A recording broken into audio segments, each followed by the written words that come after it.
What's up guys, Jonty Schmidt here, coming to you today with yet another Blender tutorial. And today I am going to be showing you how to take a character from Blender into Unity. So what we're going to be doing is we're going to light map this high resolution image onto this retopologized image. If I just go Shift H, got the retopologized mesh here. It's measured in tries. That's what the number you need to look at when you're taking it into a game engine, because the game engine will just convert whatever you have here into tries, not quads. Looks pretty good. Maybe could have gone a bit higher on the try count, but you know, I highly doubt you'll notice the lack of details. So when we light map, what we're going to do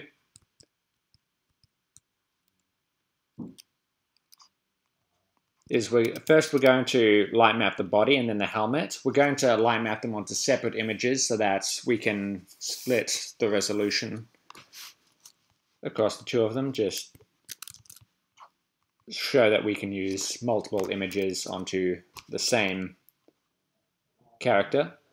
So I'm going to hide the helmet, the retopologized helmet, and then I'm also going to hide this, these head components, because we're not going to be using those. Just hide the entire thing, get rid of that head, we won't need that at all. And now it's just the torso. Let me just see. Yes, it's just the torso. Now, if you're thinking about the materials, you don't really need anything. Like, I'll just bring up the node editor.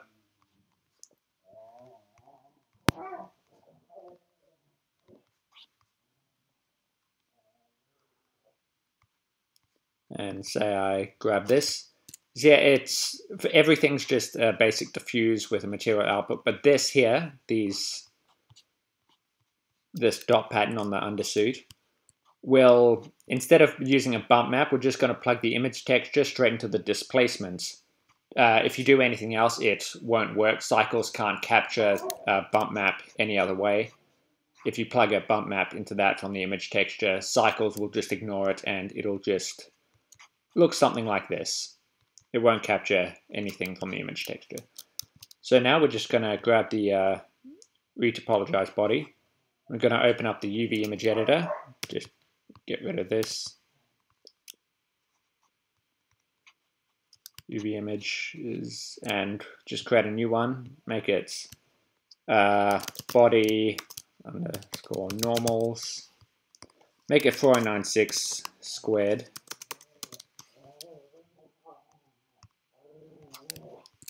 And you want to save it as image. Right now it's just the image that only exists inside Blender, so once you exit the thingy, it just won't exist. So I'll just create a new file called textures.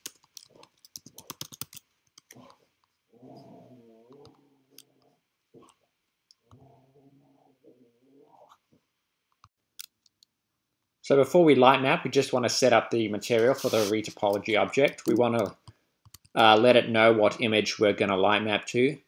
So we're going to pull this out and set this to body underscore normals. Right now it's black, so the texture will be black. Let's just bring that up, make sure we got it. Yep. And now we also want it to be open in this editor, and of course it has to be Cycles render. Now we're going to bake the normal. So if you go the render thingy, come down to bake, normal, selected to active. So what we're going to do is select everything with A, well, everything visible. Then I'm going to come over here, deselect it, and then select it.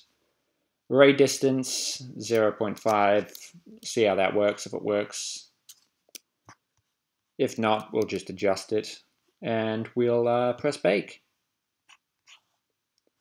This isn't much of a error message, it doesn't really matter.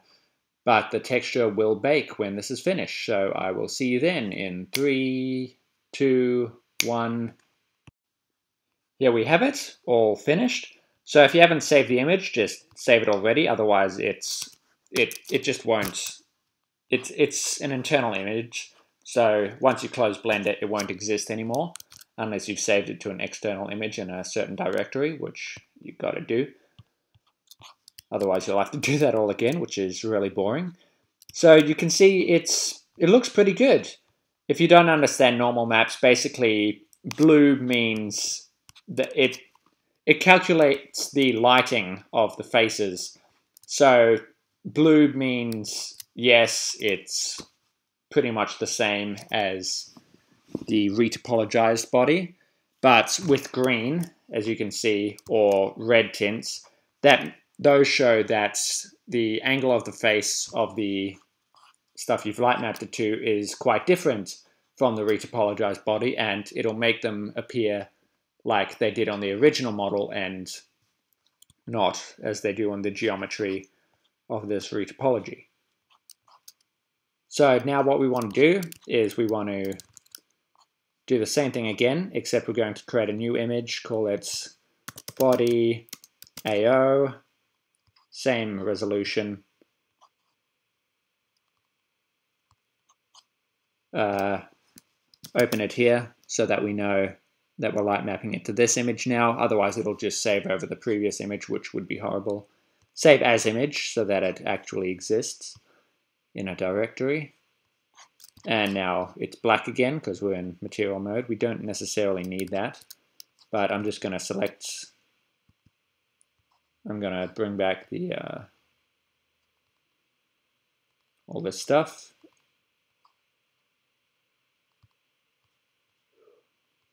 One, two, three, four, five. I think that's everything. Get rid of the head.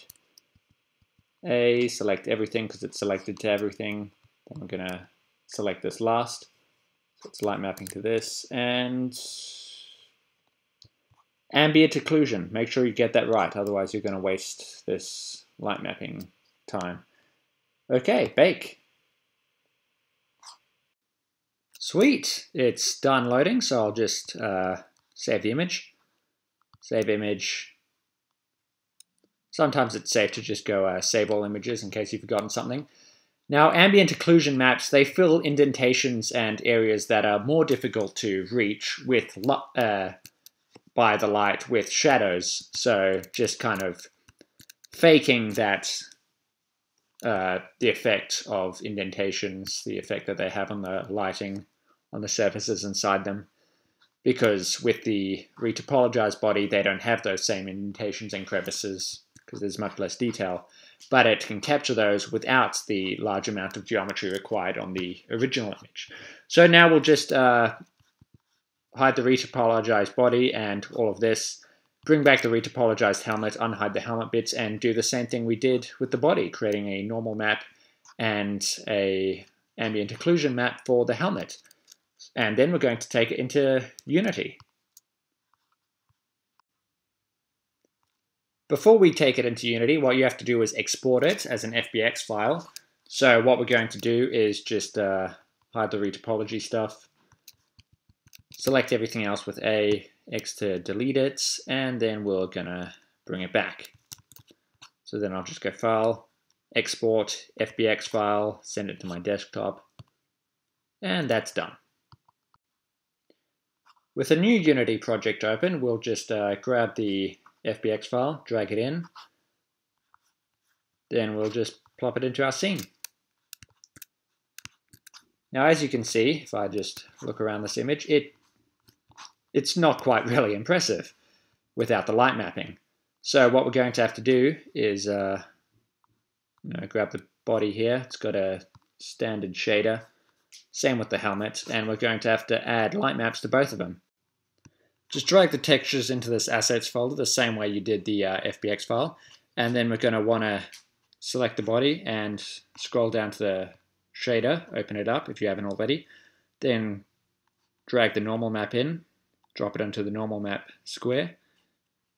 When you first drop it in, it might not recognize it as a normal map, in which case it'll give you an option to fix it. Just press that option.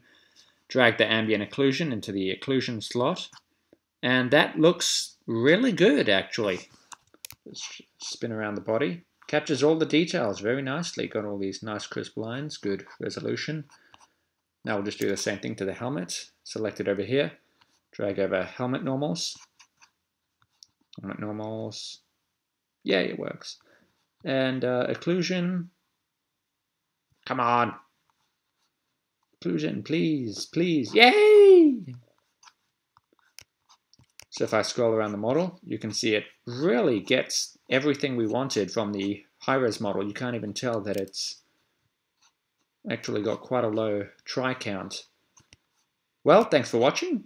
If you like this video, please go back and look at the others. Please like, comment, subscribe, and stay tuned for the next video. Thank you. See you guys.